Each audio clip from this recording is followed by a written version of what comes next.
Beautiful. All right. Well, without further ado, our first guest is a former Wall Street tech executive whose life was directly impacted and changed by 9/11. Today, he strives to educate and empower others through the written word and activism. Etienne de la Boetie Squared is a voluntaryist author, father, technology entrepreneur, multi-disciplinary truther, cryptocurrency enthusiast, and neo-abolitionist who is experimenting with large-scale cult deprogramming. Mr. Boetie is the author of Government, the Biggest Scam in History Exposed. Fantastic book. And the founder of a startup public policy organization, the Art of Liberty Foundation. Please welcome live from the Porcupine Freedom Festival, Etienne de la Boetie, with his guest, the great Mark Passio. Woo! Awesome. Yeah. Hello.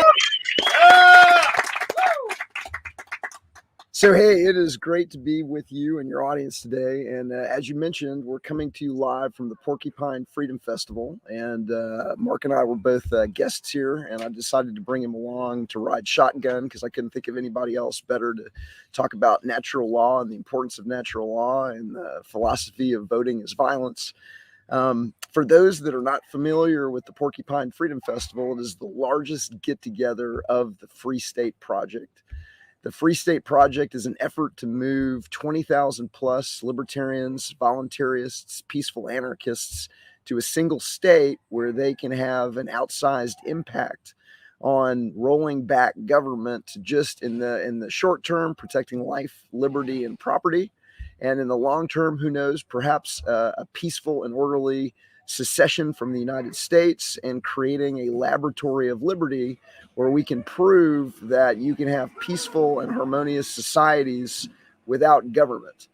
And so we're in the White Mountains of New Hampshire with about 2,500 to 3,000 plus freedom lovers.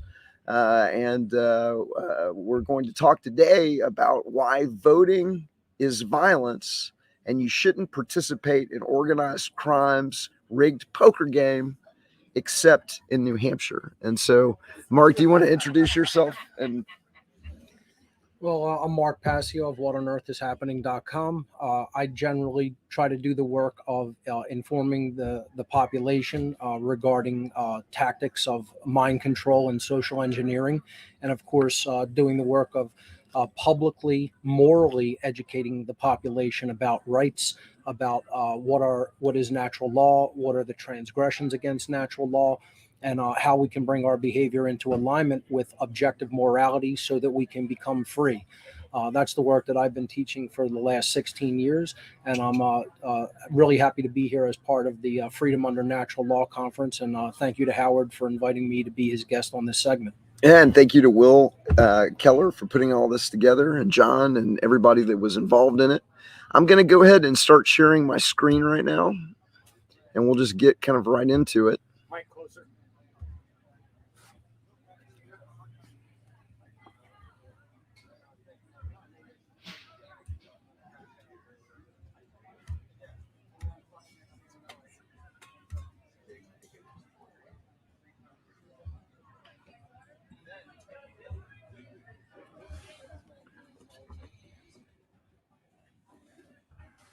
So we already, briefly mentioned my background. I'll just say that I've been a past operating executive of technology companies, a past board director, board advisor. I used to do technology for Fortune 25, 100, 500 companies. I worked on Wall Street. In my youth, I actually ran a national third-party political campaign and worked at one of the big four think tanks. I was part of DC and Northern Virginia's largest CEO network, and I was really blessed to be able to see government up close and personal from Northern Virginia right outside of Washington, D.C., where I was shocked to discover how it worked, how it really worked.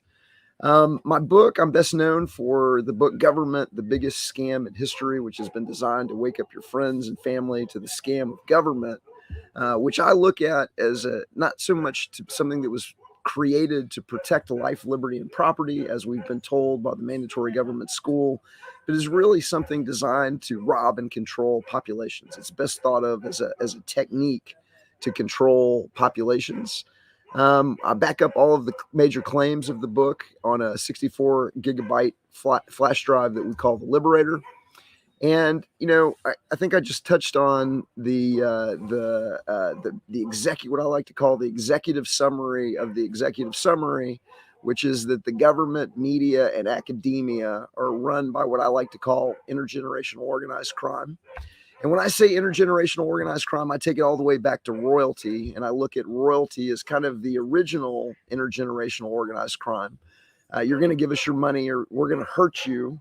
And then when that was no longer selling, when the divine right of kings fell out of favor with the population, I believe they gave us democracy to give us the illusion that you're getting to choose your ruler, but you're going to get ruled, and that it's the government, the media, and academia working together to teach you that that's okay, that it's legitimate, that it's moral, that it's necessary, and that it's desirable to have a government in the first place, even though there's no ironclad law in the universe that says that you really, really need to have a government.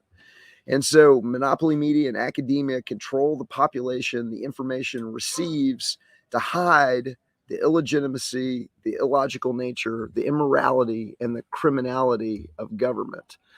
And, when you think about how we should be living on this planet, freedom and liberty should be the default. Man is born free, but everywhere he is in chains. And most people on the planet, because they've been forced to go to the mandatory government school where the teacher, the priest, is using unethically manipulative techniques of indoctrination and education. They're forced to learn that the default view is that government is the provider of freedom and liberty, not that you have freedom and liberty that has to be protected by government, but that government is the driving force. Is there anything you want to add to that? Well, I mean, I personally always look at this from the moral point of view, as you brought up, and our entire society, as you said, is designed in such a way to try to convince us that the whole situation of having a government is somehow morally legitimate. And one of the things that I always do that you just brought up earlier was compare government to royalty. I always ask people, was royalty ever a moral situation? So if you really just sit and think about what royalty was, it was the idea that authority is vested in one human being as the sovereign, the king or the queen. And they have the right to issue commands to their subjects. And if we're really being honest with ourselves and dropping euphemisms, being a subject means being a slave. You don't have the option to not comply, or as you said earlier, they would send their henchmen to do violence unto you if you didn't comply with the decrees of the king or the queen. So I just always ask people to just consider, is that a moral situation? Is there any morality in one person saying, I have authority over another person, and they are essentially my subject / slave, and they must obey my decrees that I call my laws, or I will indirectly conduct violence to them through order followers that I order to go and follow my bidding and do violence to otherwise peaceful people? Was that ever in human history a moral situation? And I think if people are being honest with themselves, they will acknowledge there's no morality in that. That's inherently violent. So, as Howard said, they dropped that storyline, right? That storyline was no longer working with people, the divine right of kings, right? So they decided to, euphemize it and turn it into this thing called government, whereby they try to convince people that they're somehow involved in the decision making, when that's just illusory, and they're basically, picking a new master over a course of 2 or 4 years. So But think about the situation in the ancient world, right? If all the subjects could get together and vote on who the next king or queen would be, instead of it being based on bloodline lineages, would that be a moral situation? Is that not still perpetuation of violence, right? If all the subjects can say, well, this person's going to be voted in to be the next king or queen, the same situation of violence is still in place. Nothing has changed there just by giving the people the right to, quote, choose a new king or queen. Even if it were true that they're really picking them, it's not really the case. That's also illusory, that we're choosing our next government leaders, right? It's all a scam, as Etienne rightly points out. But I always just ask people to look at it from the perspective of, was royalty ever moral? Could there be such a thing as a moral or ethical king? It's not possible, because the entire ideological basis of having a king or queen is that they have authority vested in them over other people. And then that authority is always backed by violence. It's always backed by, if you don't agree to abide by my edicts, my commands called laws, then we will send henchmen to do violence unto you. And that can never be moral. There's no morality in that. So anybody that supports that situation is supporting violence. It's actually very logically simple and very logically consistent with itself. The problem is us. The problem is human beings aren't honest with themselves about what that situation is. They want to justify it. They want to euphemize it. As I talk about in my work, justification comes from the Latin roots jus and faceo. And if you put them together, it means literally to create a right. Jus means a right, or that which is moral. And faceo, facere in Latin means to create or to make. So justification, we put those root words together, and it literally means to create a right. Okay? Jurisdiction is another thing. They say they have us under their jurisdiction, their authority. Jus juris, right. Okay, dicto dictere in Latin means to speak or to say. Jurisdiction just means to say what a right is, to speak and therefore create a right.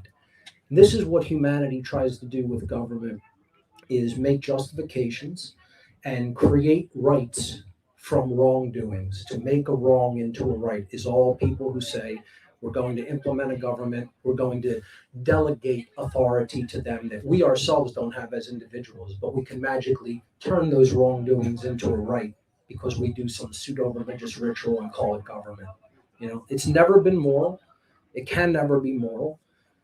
And that situation is a form of mind control that people literally have to completely change their consciousness to see past as a technique of pure mind control and ultimately of slavery. Which is an excellent segue into my next slide, which for the folks viewing here says it is impossible to have a legitimate government. Now, I know that everybody that, we've got a sophisticated audience and everybody here knows it, but I really do want to reinforce it for anybody that's tuning into this for the first time, because I'm kind of frequently shocked as to, how often that I'll be on a podcast and I'll go over this with the host. And right after I explain that it is 100% impossible to morally, legitimately, logically have a government. It's impossible to delegate rights that you don't have personally to a representative or to a government, that you can't be bound by a social contract that you didn't sign. And if democracy isn't valid for me and two of my friends voting to rob you because there are two of us and one of you, then no additional number of people is going to make it moral and legitimate. And I'll go over that in, kind of detail, in more detail than I just took with this, audience. And 5 minutes later, the host will say, yeah, but, we just got to have a government. Like, yeah, like a little government. We got to have just like a little bitty government because of whatever they want to insert in there. And I describe it as one of the main two pillars that really have to fall within somebody that has been brought up by the government indoctrination center, is that you really, like, it's tough for people to really wrap their heads around that you cannot have a legitimate government. I mean, there's no way to do it. You can't do it with an election. You can't do it with a coronation. And it's sad that I feel the need that we've got to like reinforce that just to be able to get on the same page to have the conversation. But that's number one or number two. Now I have another slide that's up here, and it says, and this is where I tread, and some people are going to feel uneasy, but the Constitution was either a scam or a dumb idea. There's no, there's no other option for the validity or the necessity or the legitimacy of the Constitution. It did not, even if you like the Constitution, and I have a little meme up on the screen. It's the only meme in my book twice. It says, it's got Washington at the signing or the ratification. It says sign right there, where it says we give ourselves the power to make up rules and take the wealth of others. And I want everybody to really think about like the simplicity of how that takes down the idea, the legitimacy that 4 to 5 dozen slave owners, politicians, and lawyers can go into a room that were not the quote unquote founding fathers. The majority of them were not the ones that you think of as being, behind the Declaration of Independence and the ideas that started the American Revolution. It was some come lately, Johnny come lately lawyers and politicians, and they imposed a one-sided contract on the population, whether the population wanted to go along with it or not. And the thing that they got to was, at the end of the day, it didn't work. It didn't protect life, liberty, or property. It didn't protect the basic civil liberties outlined in the Bill of Rights. And it didn't limit government at all. We've got the largest government the planet has ever seen. So even if you believe in the idea of being able to bind down government using a document, at the end of the day, the experiment didn't, you've got to really say, hey, not only did the experiment not work, but they threw out the Constitution 5 minutes after the government went online, when Washington and Alexander Hamilton led an army of 13,000 people into Pennsylvania to put down the Whiskey Rebellion. And so they threw that Bill of Rights out the door 5 minutes after they had the new government in power. They went into Pennsylvania. They rustled people out of their homes into the snow in the middle of the night. They searched homes without warrants. They forced the population to pay a tax that frankly benefited large distillers like George Washington at the expense of smaller distillers. Okay. And they began to enforce this, personally enrich themselves through taking offices in the new government. So 80% of the participants to the Constitutional Convention, okay, that was not authorized to replace the Articles of Confederation, was only authorized to amend the Articles of Confederation. Once they produced an unauthorized representative and they got it online, they threw it right out the door and they began to tax the population for the benefit of some at the expense of others. I want to kick it on that as a Pennsylvania relative. I definitely like to add to that. And I'll preface this by saying that I've been a very strong advocate of the idea of what the original intent of America was supposed to be. So going back to the idea of the Constitution being either a scam or a dumb idea, I personally don't see it as a scam, but I do think that it is a axiomatically flawed ideology of formulating a government. So if you look at the Declaration of Independence, it rates, if we measure it on an actual scale of consciousness, the researcher David Hawkins actually came up with a scale for consciousness, a logarithmic scale. And the Declaration of Independence rates quite high on this scale of consciousness. It would be considered something that if we all really deeply understood what's being said in it worldwide, humanity would certainly be a free people. The problem is right as Etienne was saying, almost immediately thereafter of freeing ourselves from the rule of the crown, we immediately went back to axiomatically flawed ideas that we have to constitute a government to somehow control the population. If you rate the Constitution on the same scale of consciousness, it rates exponentially lower in consciousness compared to the Declaration of Independence. So I don't, again, see it as a scam deliberately instituted, but I see it as the people who implemented it simply weren't at a high enough level of consciousness to understand the inherent immorality in government as an idea. This is where my work tries to get to the causal factors of human problems. You could research the symptoms from now until the end of time, and all you're basically doing is describing your cage. And the whole point is not to put yourself in the cage by the causal factors. And the causal factors always lie at the mental level.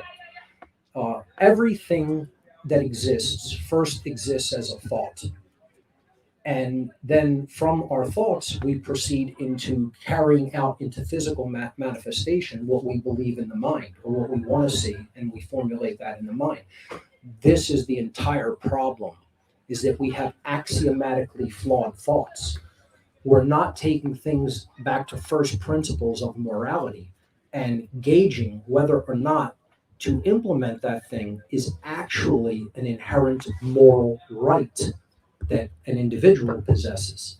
We never take it down to that level as a people. Not, so obviously, individuals here have thought at this level, because they take philosophy seriously and they know that philosophy is really ultimately the answer to get out of this situation of slavery in which we've worked ourselves into. But going back to the point here is that you have to work out those ideas that are axiomatically flawed. You have to work them out of your mind like the viruses that they are. And the problem is most people have stayed attached to these things with religious fervor. Yep. They don't understand that those very thoughts that they hold dear and think that are true so deeply are actually the things put there to enslave them.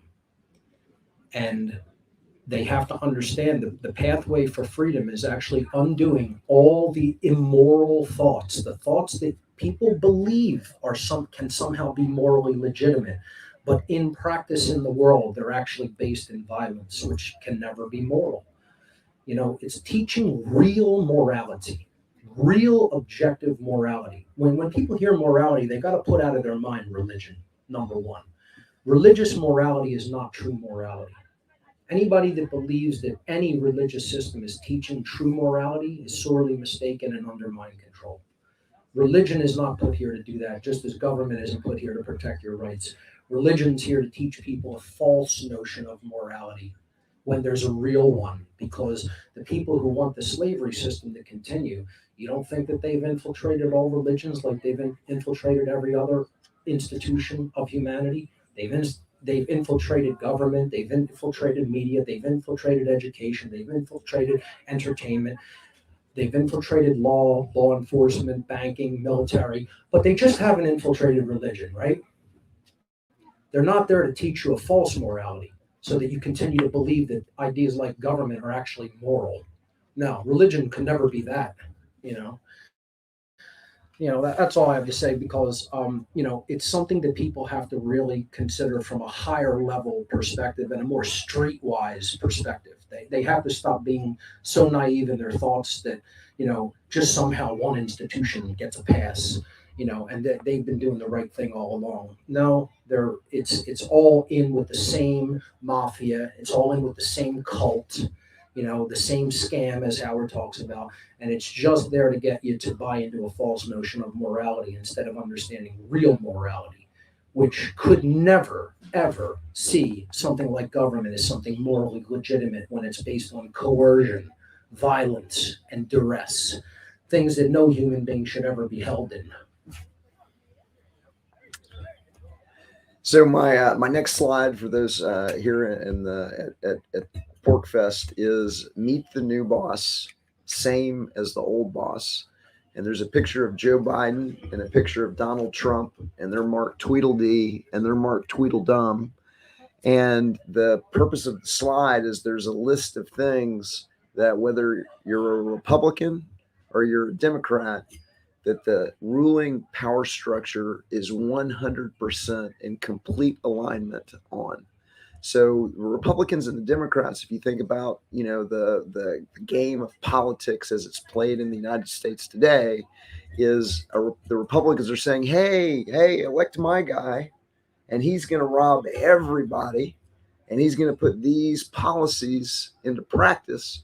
And the Democrats are like, no, wait, elect my guy, and he's going to rob everybody, and he's going to put these policies into practice. And voluntarists, and peaceful anarchists, and anarcho-capitalists are the only ones that are really pushing back, saying, hey, let's not rob anybody. The world's a self-organizing system. It produces spontaneous order. Everything the government does would be done better, faster, and cheaper by the free market, by mutual aid societies, by co-ops, by insurance companies, by genuine charities. That's the version that you're never, ever allowed to discuss in the mandatory government school system. That's the version that you're never, ever presented during the presidential debates or in the, during the election season. And if you really, really think about it, the Republicans and the Democrats are 100% in line on all of the issues that are important to the ruling oligarchy or kleptocracy or oligarchical kleptocracy or whatever you want to call the kind of government that we live under. But it's either a kakistocracy or an oligarchical kleptocracy. But they're 100% in line. They were 100% in line on the COVID. They're 100% in line on forcing unnecessary vaccines on the population. They were 100% in line on taxing and thefting you. They're 100% in line on them giving orders and you obeying the orders. They're 100% aligned on NSA, CIA surveillance of the population. They're 100% in line on crony capitalism that should best be not even be called capitalism, should just be called cronyism. They're 100% aligned on private prisons for victimless crimes. They're 100% aligned on regulatory capture of agencies where they allow that to go on year after year, where there's a revolving door between industry, the military industrial complex companies, the pharmaceutical industry going in and out of the agencies that regulate them so often and frequent that there's actually a term in economics to describe it called regulatory capture. They're 100% aligned on no bid contracts. They're 100% aligned on trillions missing from the Pentagon. They're 100% aligned on TSA, molestation and security theater. They're 100% aligned on fractional reserve banking. They're 100% aligned on bank and on bailouts and stimulus for the COVID and for banking, scams. They're 100% aligned on AMA, monopoly medicine. They're 100% aligned on mandatory government schools. They're 100% aligned on false flag bioterrorism for police state measures.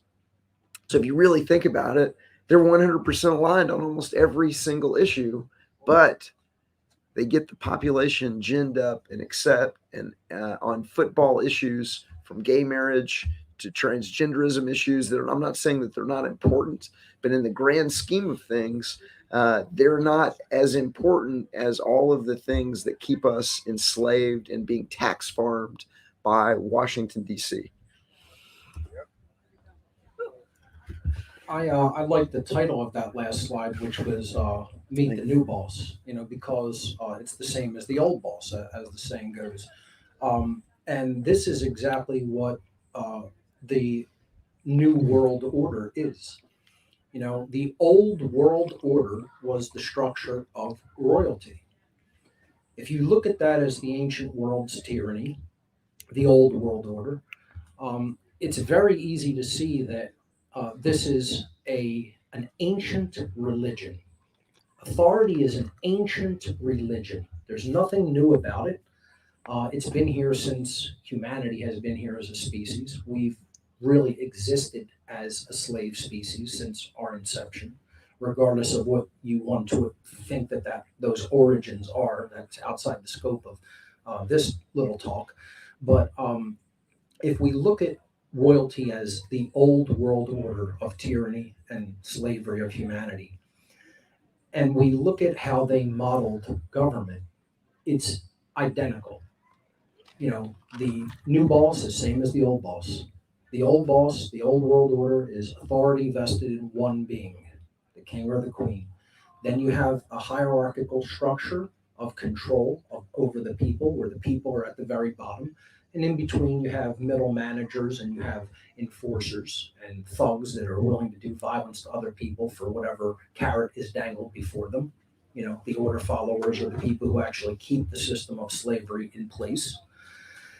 And, you know, that's the structure. You know, it's top-down pyramidal structure with one person vested with authority at the top of the structure. That's the old world order. The new world order is the same religion as the old religion. Nothing has changed. You know, it's the same inherent violence. It's the same belief system that keeps it going, based on axiomatically flawed ideology in the mind of the people that believe that this is somehow legitimate when it is always immoral. And we've just euphemized the terms, and we've divested the authority a little bit. So the divestation of authority comes in the form of an oligarchy.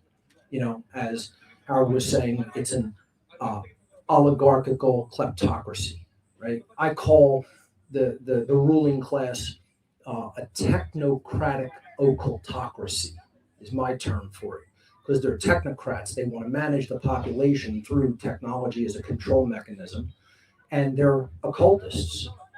We don't have a matriarchy, a patriarchy. We have an occultocracy ruled by the occult, ruled by a hidden elite that really is the power structure behind the ostensible power structure of government. You know, the government people, the politicians, they're put there to make you believe that you have some kind of choice. You can somehow vote your way to freedom. And these guys are puppets on strings, and the manipulators are the occultists behind the scenes, who really know how to manipulate the mind. If you want more on that dynamic, I suggest checking out Larkin Rose's film, The Jones Plantation, because he did an excellent job portraying that in the film. Got a chance to see it here at Porcfest. But the New World Order is the same religion as the Old World Order. It's based on the same nonsensical religious beliefs that there can be authority vested in man, in humanity at all, right? And that now we've divested that authority into an oligarchical few, and we've euphemized royalty.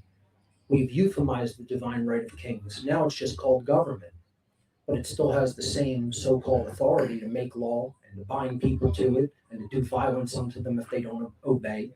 You know, it's set up with the same hierarchical structure, and it's just euphemized, and the authority, so-called, is divested into an oligarchical few instead of one.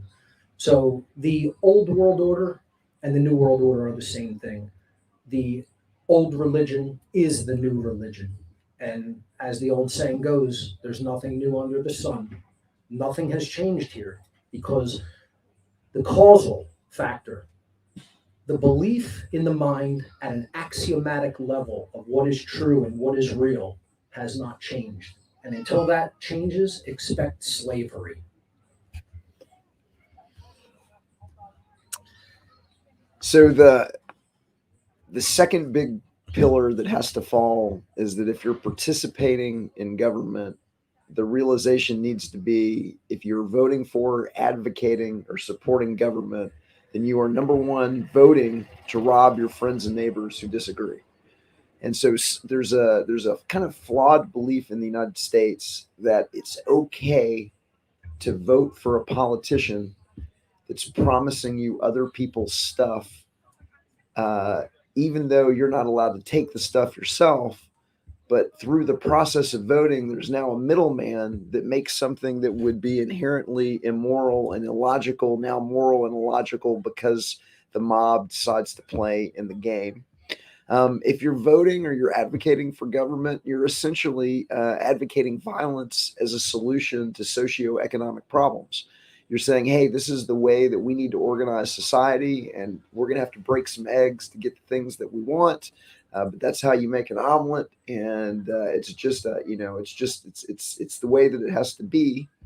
And then the final thing against voting is you're essentially legitimizing the system that is enslaving you. And so the people that, I think that one of the reasons that the government has everybody on the government's teat, or as many people on the government's teat as they possibly have, is it creates a faction, a power faction within the country that is supporting government because they're receiving some kind of, income redistribution, whether that's the Social Security system, whether that's the salaries of the bureaucrats, whether that's the salaries of the enforcers. They've got enough people that are behind it that it's hard to talk a man out of something when his salary. It's hard to convince. It's hard to convince someone of something when his salary depends on his not understanding it. It's hard to get a man to understand something when his salary depends upon his not understanding it. And so I've got a little graphic here for those that are at Porcfest of a politician at a dais, saying, I will act violently on peaceful people to acquire. And then there's 4 different buckets that are kind of outlined. And so minarchists, they say, well, I will act violently on peaceful people to acquire fire protection, roads, police, military, and the courts. And then conservatives say, I will act violently on you for those things, but also for unemployment insurance, retirement insurance, limited health care for seniors and the poor, and limited housing, the safety net, and education. And there's a little bit of a bigger bucket, and the socialists say, you could act violently on peaceful people to acquire all those things and universal health care. And communists say, I will act violently and peacefully on people to acquire all of those things, plus housing, food, energy, and clothing. And then at the very bottom, there's a separation. And there's the voluntaryist idea that I'm not willing to use violence against peaceful people. I will seek to acquire desired services through voluntary relationships. And that's really what separates us as voluntarists from the other political isms.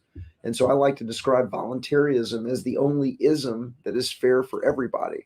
There is no ring, nobody gets the ring of power because there is no ring of power, and that everybody has to align their own desires with voluntary interactions, the free market, and kind of I'll get to it in the next slide. But the good news message really is that you don't really need government. I'll see if you want to throw anything, and then I want to talk about the religion of statism. Yeah, I just wanted to add that voluntarism is the only moral pathway. There is no other moral pathway in life other than voluntary agreements to simply acquire what you want to see manifested in the world through mutual cooperation. No other method that people put forward for any of those goods or services are without violence. Voluntarism is the only one that advocates the non-aggression principle. In social experiments that I've done, we noticed that the one universal truth is human beings can never define what a right is. And then in the next breath, they say that they're moral and good people. And this is what I've had a problem with in doing my work, since I started doing this back in 2007, is we have such contradiction in our thoughts about things. We don't know what it means to be moral. And then in the next breath, people will claim to be moral, yet they can't even define a right. How could you be moral if you don't know what right is? We asked hundreds of people the definition of a right, and no one can give it. And there is a correct definition. Of course, people at this conference know it. It's an action that does not initiate harm upon another sentient being? Well, all actions of government are essentially coercive. So right there, it's theft. If coercion is involved and it's not voluntary, this is what separates voluntarism from every other ism, is coercion is involved. If something's not voluntary, by definition, it's coerced, and therefore it is not a right, because coercion is the threat of violence if one does not comply with what someone else wants someone to do.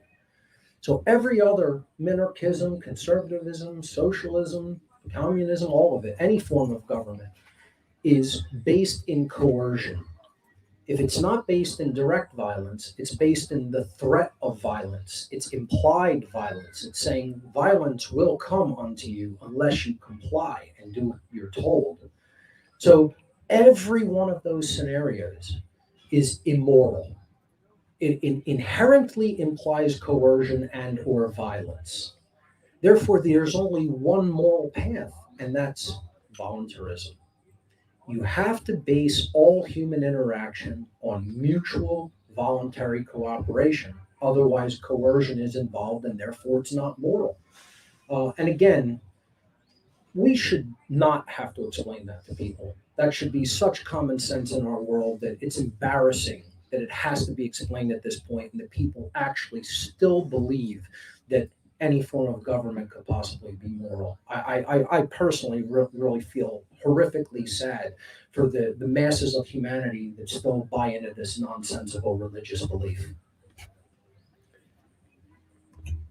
Which is another excellent segue into the fact that the ruling oligarchical kleptocracy or occultocracy is sliding the belief in government to the population as a religion. Now, they're not calling it a religion, but they're using all the little tricks and techniques of an unethically manipulative religion or a cult to get the population to go along with something that is inherently not in their interest. And so I've got a couple of slides for those following at home comparing the religion of statism, the belief in the necessity, the desirability, and the legitimacy of having a government as a religion. So, and religion has God. Statism has the state. Religion has prophets. The state has politicians. Religion has idols. The state has flags. Religion has commandments. The state has laws. Religion has praying. The state has voting. Religion has tithing. The state has taxes. What are they doing in their mandatory government schools? You're going to go to the mandatory church school where the teacher, the priest, is going to teach you the common prayer of the Pledge of Allegiance, the hymns of the Star-Spangled Banner, the national anthem. You're going to be taken to Mecca, Washington, D.C. in middle school, typically around 8th grade, where you're going to be taken into the cathedral of the Capitol that looks like the Vatican for a reason. They're going to take you into the temples. They're going to show you the deities of Jefferson and Lincoln, and it's going to be very, very hushed and reverent. The church leadership is going to wear vestments, robes. The judiciary is going to wear vestments and robes. And they're going to engage in worship of politicians that are, frankly, exploiting their understanding of behavioral psychology to offer. Most people have a biological need to have a leader. And so one is going to be provided, and you can either vote for leader, blue leader or red leader, but you're going to have a leader, and that dynamic is going to be presented to the population kind of over and over and over again. Now, I think we already kind of touched on this, but part of the good news message of this talk and of my book, Government, the Biggest Scam in History, is that you don't need government. That every single thing the government does, except for redistribution, would be done better, faster, cheaper by the free market, by mutual aid societies, homeowners associations, insurance companies, nonprofits, real charities. And so the one of the things I think that we don't do a very good job of explaining to the rest of the population is that you can actually get everything that you want out of government without government. You can have governance without government. You can have order without government. And so I mean that's a little bit of the good news message of the book. Um, Voluntarism is the rebrand of anarchy, but it's also the understanding that the world is a self-organizing system. It produces spontaneous order, and the world is capable of producing large-scale organization without any kind of centralized coordination whatsoever.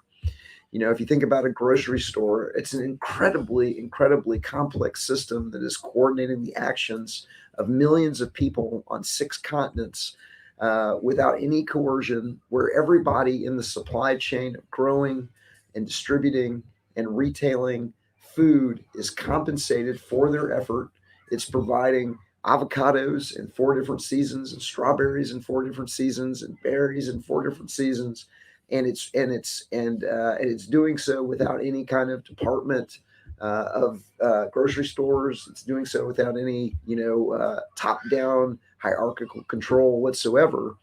And cars, computers, smartphones, bookstores, airlines, movies are also examples of large-scale supply chains and complex organization without any centralized control. And that really is the good news message, that you don't really need government to have everything that you want out of the government to do will be done by the free market. I think that's an excellent summary. I'd like to just touch on the idea briefly of government or statism being a religion. And that slide was very powerful, showing all the ways that it is almost identical to any other religious belief system in the world, similar to the cultural religions of Christianity, Islam, Judaism, Hinduism, etc. But I want to take it back to the idea that really religion is the problem, because that's all statism is a manifestation of. Religion is the idea that you believe in a mental construct that really isn't true or does not reflect reality, nature, the universe, how it really works. And you stay very fervently attached to that incorrect idea. The word religion is derived from the Latin verb religare. Religare in Latin means to tie back, to thwart from forward progress by tying or binding. Literally, that's the definition of the word religion from its etymological root in Latin, religare. I talk about this a lot in my presentations because I try to make people realize any mental process that holds you back from where you actually say you want to go in life is a form of religion. If somebody has a workflow on a computer that isn't really efficient, and they say, well, I want to do this much business this week and move this much of product that I am selling or whatever, and their workflow impedes that, but somebody says to them, the way you're thinking about doing that and the workflow that you're using is horribly inefficient. And their answer is, well, hey, that's the way I was taught. That's the way I always have done it. I don't know how to do it any other way, and I'm sticking with this method. That is a form of religion. Religion does not have to be the cultural religions. Religion is any thought form that holds us back from where we say we want to go. And that is what statism is. It's a religious virus that is embedded in the mind by the social engineers who want to keep us enslaved. The population has to stop believing in the nonsense that this religion postulates as true when it isn't true. And the second part of what I wanted to add an addendum to is it's not just a religion, it is a cult. The definition of a cult is a religious belief system that is dangerous to non-adherents. So if you don't believe in that religious belief system, the members are willing to do violence unto other people to support and or propagate their religious thought structure of belief. That's what turns a religion into a cult. People can have all kinds of religions that are not violent, right?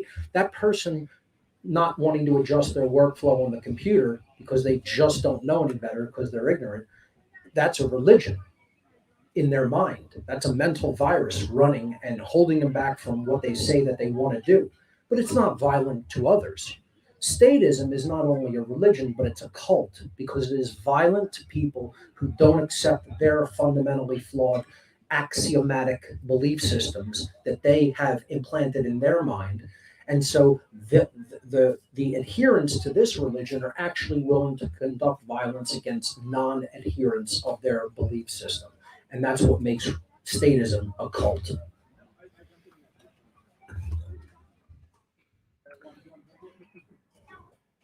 Now, we talked a little bit about why voting is violence, but there's one exception that I make personally. I don't know what, and we're going to find out what Mark's thoughts on it is here as well. But the exception that I make is the ability to vote defensively. And so if you're voting for a politician that's promising you other people's stuff, and you're advocating that person be installed, then that's not okay. But what if you're voting for someone that has promised not to give you somebody else's stuff, but just protect you from other people who promise to give you other people's stuff? And so what I've got is, and I kind of came up with this on my own, but I came up with a standard to tell whether or not someone is what I like to call a privatician versus a politician. And so I came up with my own definition of privatician, and it's a person running to be an elected official who doesn't believe that government is legitimate, desirable, or necessary, but is committed to help their community by serving as an honest steward and community servant, privatizing everything that can be privatized, and focusing on just protecting life, liberty, and property. Now, if you think about that as a yardstick to determine whether or not you've got a good politician, that's a pretty good one. And so I came up with a pledge just to kind of put some thought around it. But I am running to be not a mayor or not a representative or not a senator or not the president, because I have the integrity to state up front that political authority is illogical and illegitimate. It is impossible to acquire rights that others don't have, or exemptions from morality just because people choose to participate in elections. I pledge to use government power defensively to protect life, liberty, and property. I will never vote to rob and redistribute, no matter how worthy the perceived benefits. I will work to privatize government at all levels, reduce the theft of taxes, and encourage private voluntary solutions to societal problems. I am not a politician. I am a privatician. Now, when's the last time you heard a politician take that, tact and tell you up front that they're not willing to use violence and that government is illegitimate on its face? I would like to see that this adopted by politicians. I don't know if that's going to happen, but I wanted to really try and put a wrapper around how you can tell if you're dealing with a moral individual that is seeking elected office, or you're dealing with someone that quite literally delusionally believes that their winning an election gives them rights that other people don't have, and that they now have the ability to rob and control others because some people are tricked into participating in a voting ritual. This is my own thing. I wanted to see what Mark's thoughts are on how do you tell a good politician from a bad politician. But is there anything you want to add to that? Sure, I'll add my take to that. The closest thing that I could see existing to something like this in recent memory is Ron Paul, who considers himself a statesman rather than a politician. And I do make that delineation as well. There is such a thing as a statesman versus a politician.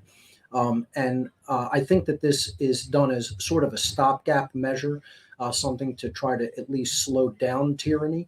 So again, if we're moving in the right direction, I won't complain too harshly and make it like something to die on a hill over. As long as we're moving in the correct direction toward freedom. So I understand that people use stepping stone measures like this. And again, if the purpose is to simply morally educate the population regarding the non-existence of authority, I don't really see that bad of an issue with certain people in the freedom movement, taking on that role and running for office so that a really dastardly, statist who believes in total control doesn't, assume that position. Again, I'm not advocating for the whole political system. I think the better solution is moral education outside of the system by many, many, many, many people. The problem is most people have not even made the connection between morality and freedom yet. And there is a law in the universe.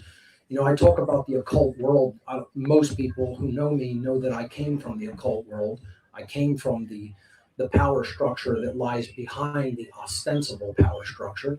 Those who don't know my background in that regard, I was involved in Satanism, dark occultism in my youth. I understood very quickly by attending the gatherings and meetings of these people that they're really running things behind the ostensible power structure. And, the idea here is if people want to do an educational outreach regarding morality, I think you're going to make a lot more headway than even running for office. I think if we act as an example for other people and we speak out boldly and courageously, and we put our formalized work regarding morality out online for all to see and hear, I think that's better than any method that we can use using the apparatus of the state. I understand why people want to do it because they'll have a public platform. They may get on TV and radio, etc. And again, it could possibly add to the education of others. But I personally feel that the best way of going about it is really learning technology as a tool to spread the voice of truth. Truth doesn't have its own voice. Everybody has this notion, oh, truth can just defend itself. It's not really true. I ask people, think about the amount of time of one's life. Take any one individual and just consider the amount of time of their life that they've heard lies spoken to them by any other human being. Lies, untruths, falsehoods. And then compare that to the amount of time that one individual has ever spent actually listening to the voice of truth, actually hearing someone tell them the truth about what's really going on. It is probably a 100,000 to 1 ratio. If I'm being probably generous, okay? Most people hear the lie spoken to them continuously. That signal is very, very strong. The signal of the truth, however, is very, very weak. Evil is more powerful in our world today than good is, unfortunately. And the idea that evil cannot win, cannot triumph, is utter religious nonsense. Evil can win. Evil has won in many places. Evil can win here. We need to realize that the only way we're going to defeat that growing evil is through proper moral education about objective morality, not religious morality. Religion seeks to turn vices into crimes, that don't involve other people. Religion wants to give people a false notion of morality and one that is completely unattainable in most people's minds. They want to set up, the whole scam to set up the chess pieces to knock them down. The idea of religion is we're going to set up that impossible model of perfection. So everybody looks at that and goes, I'm not even going to bother trying. I'm not going to set 1 foot up to the top of the apex of the mountain because it looks like it's an impossible job. when in fact morality is very simple. It's don't initiate violence to other sentient beings. It's not that hard, folks. It's kindergarten stuff. It's nursery school stuff, when it comes to spirituality. And the problem is most people have not begun down that path, and the people who have begun down the path haven't made the connection between morality and freedom and teaching morality. There's a law of nature that the whole occult world is trying to hide from us, and that is, as human beings in the aggregate become more moral and follow the path of true objective morality and align their behavior to it, they become freer. And as people reject true morality and continue to go down the path into doing immoral behavior and supporting immoral and condoning immoral behavior, we collectively move into the path of enslavement. So as morality increases, freedom increases, and as morality declines, freedom declines. Most people still have not made that fundamental recognition. And that's how nature really works. That's a law that binds us all in the natural world. It has nothing to do with religious beliefs. It's a science of a hidden aspect of the natural world regarding behavioral consequence in reality, in life, inherent to nature, not a mental construct, not a belief system, not a fundamentally flawed axiom like statism or other religions, And unless we teach that to the current generations and future generations, again, don't expect things to change. And any external mechanisms that are used are doomed to fail unless we have as the fundamental foundation of our mentality a moral system, a moral understanding, firm, true, objective morality as our foundation. Can anything solid ever be built on top of it? I think we're almost here at the end, and so the thing I really wanted to wrap up with is, as I said, in the title of the talk, voting is violence. Why you don't want to participate in organized crimes, rigged poker game, except in New Hampshire. And I wanted to touch on something that's kind of unique in New Hampshire, and that is that all of the proposed laws and all of the politicians in New Hampshire are actually rated by an organization called the New Hampshire Liberty Alliance that gives, on the legislative side, gives every proposed bill a either pro-liberty or anti-liberty score, where people understand that this proposed law is either improving freedom or reducing freedom. And every single legislator is given a report card grade by the same organization on a yearly basis, where their voting record is analyzed, and they're giving a grade from A to F, and there's even a lower grade than F. It's called a constitutional threat. Okay. And so one of the things that is unique in New Hampshire is that you actually kind of know where these politicians stand, if they're pro-liberty or anti-liberty, number one. The other thing that I wanted to point out is, and I don't know the exact percentage or how much of this is going on in the state. I might open it up to some of the folks in the audience to throw out and let me know. But if you're voting on an unauditable black box touchscreen voting machine where the central tabulator can be hijacked and hacked, and your votes changed at the last minute, or if you're voting in a jurisdiction that has mail-in ballots where you can find some bags of votes that that just got mailed in and now they get to be counted versus counting the votes at the local precinct level, then you're not even, it's not even pretending to be a legitimate election in my understanding. And so I think New Hampshire's got a little bit of a better position in than the other states in how they conduct their elections. But I guess the idea is that when you know that the legislator is pro freedom, and there's about a block, there's about 25 elected Free State Project members in the legislature. There's another 100 or so that votes almost across the board pro-liberty on almost every single issue. It's really a unique, dynamic that you don't get anyplace else. And so, we're here at the Porcupine Freedom Festival, and there really is an opportunity in this state to do something magnificent, and that is really roll this back.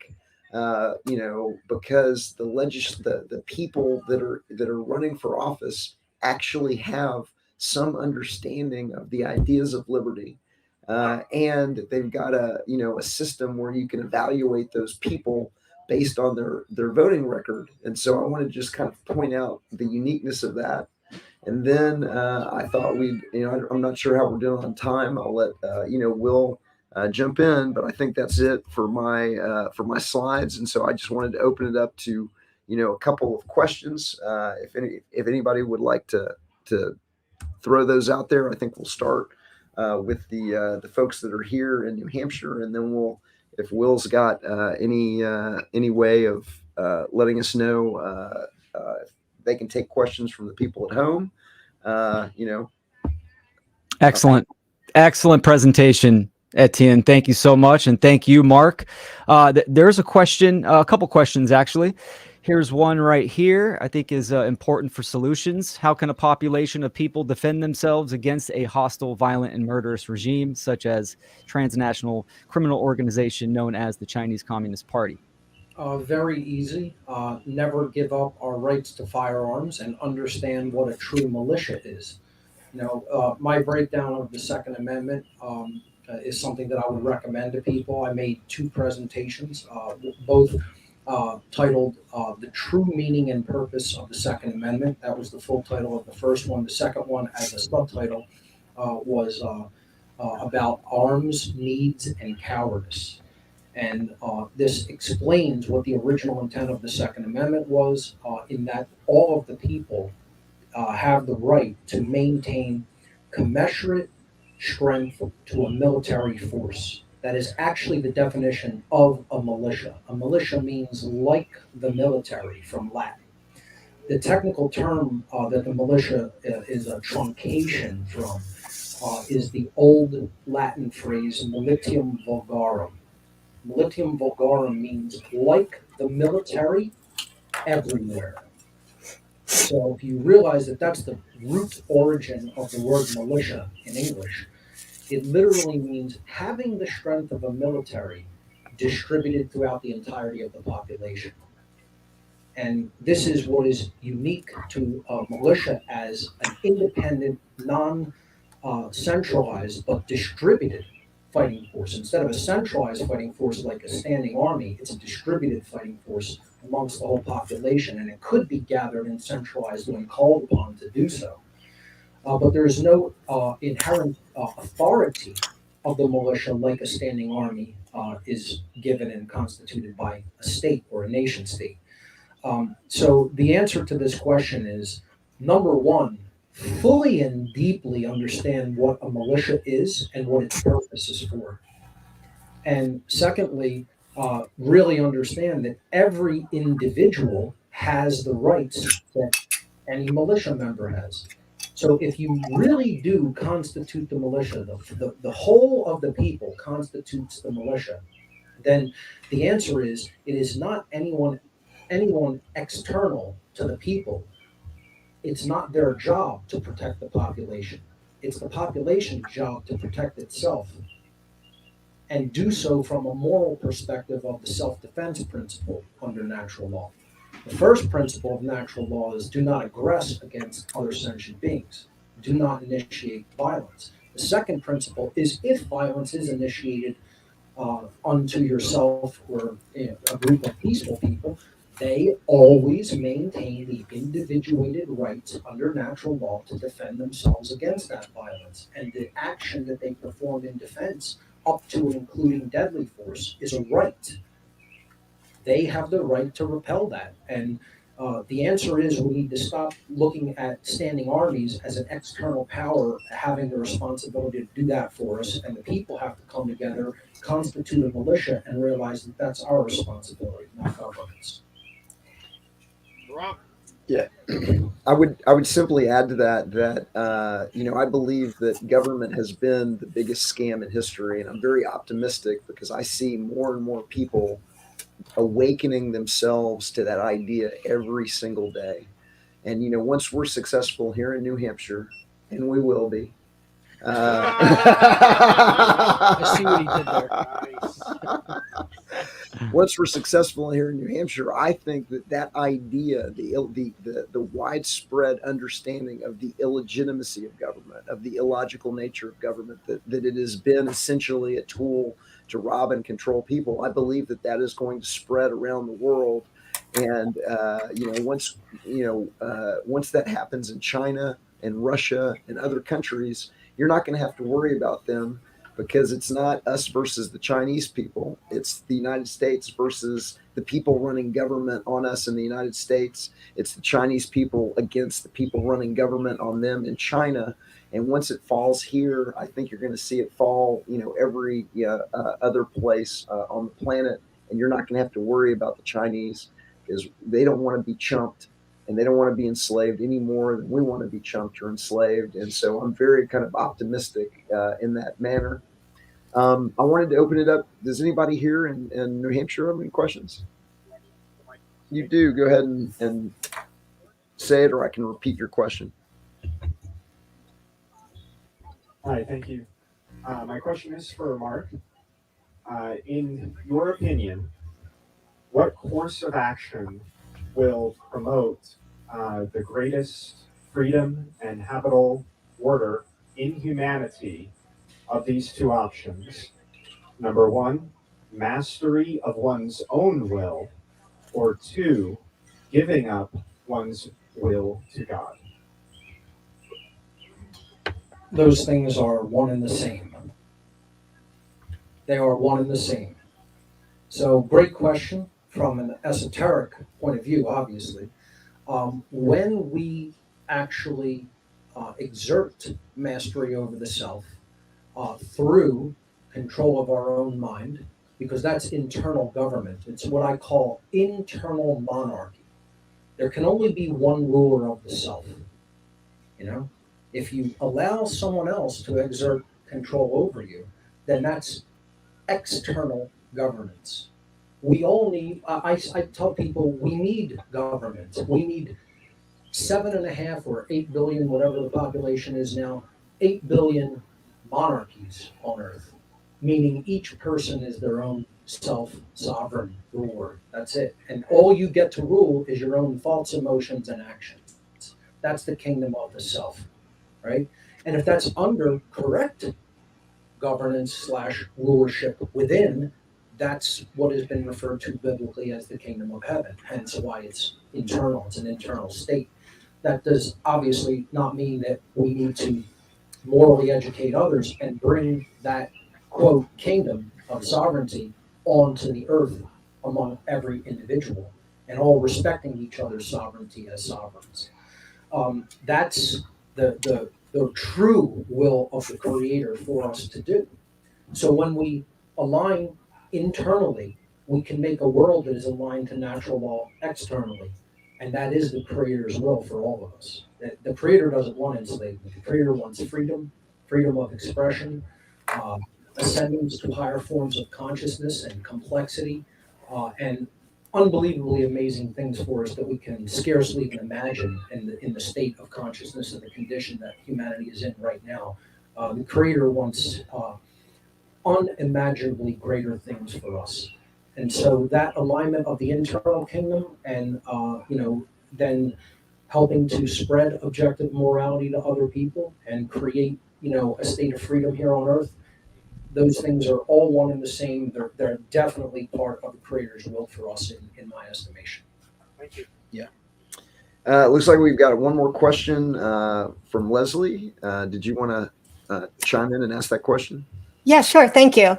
So as you were talking, I was noticing that people often are not putting morality first. And that's kind of our intention. That's what we're teaching and encouraging, put morality first. What I notice is that in action, people are allowing their perceived safety to come first before morality, and their fears justifying violating principles. And I'd like you to talk to that a bit about why that is creating more danger and not actually bringing the safety they're wanting. You want to field that one? Sure. Fear is the basis for every human thought that steers us deeper into bondage and enslavement. Every person who says, but what about ... the response is fear-based. What about evil people? What about how are we going to procure this resource or that resource? What about roads? What about, protection against foreign adversaries? Every one of those thoughts is based in, oh my God, what if this happens? And that's the future, and it hasn't occurred. And that's a fear-based response. There's only two ways of thinking. One is fear-based, one is love-based. One is going to lead to immorality, one is going to lead to morality. One is going to lead to slavery, one is going to lead to freedom. We really have to actually see thinking as this form of a dichotomy. It literally is almost like a digital 0 and 1 off on type thing. It's very dualistic. Dualism like that is actually real and inherent to nature. There's light and dark, there's wrong and right, there's fear and love. And we have to consciously choose the love-based response, which is higher consciousness. I'm not talking about romantic love. That's a wonderful thing, but I'm talking about agape love. I'm talking about the wider form of love that expands to all consciousness. This is not even familial love or brotherly love.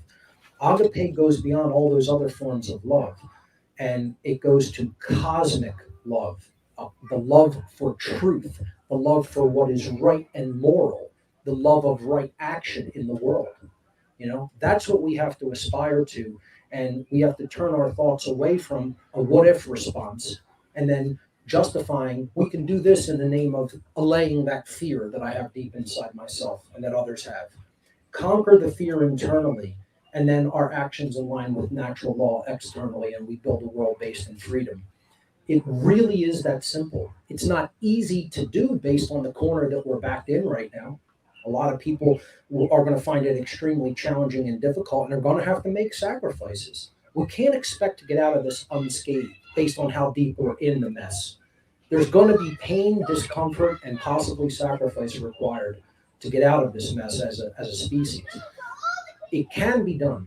Will it be chosen? Are we going to will it into existence by choosing love and higher consciousness over fear and justification of immorality just to get these safeties that we want in place for ourselves?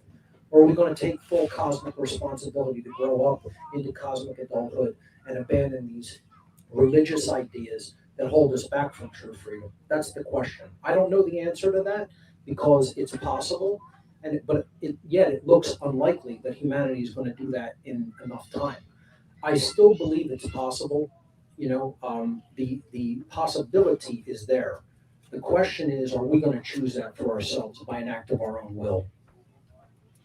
I couldn't have said it better myself. I think we're now down to an hour and a half. And so I think we're going to check out. Before we do, I wanted to really just say thanks to Richard Grove and the Autonomy Cafe for hosting us. Joshua Hale and Autonomy Unlimited have been hosts today. So thank everybody for who's attending. Chill Will, thank you for giving me the opportunity. Mark, thank you for riding shotgun. Thank you, brother. It's been a pleasure, and thanks to everybody that participated and put this together. We're signing off from the Porcupine Freedom Festival in the soon-to-be free state of New Hampshire. Yeah. Thank you guys so much. It was wonderful. Great job.